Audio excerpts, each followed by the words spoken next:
Hello friends, welcome to my channel. Today I will show you how to add additional clocks in your system.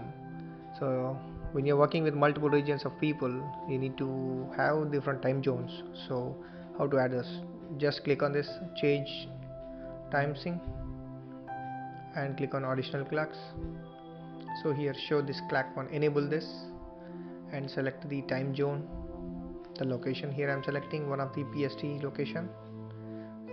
Just click on OK and changing the name as PST, and I want another watch clock that is for EST timings.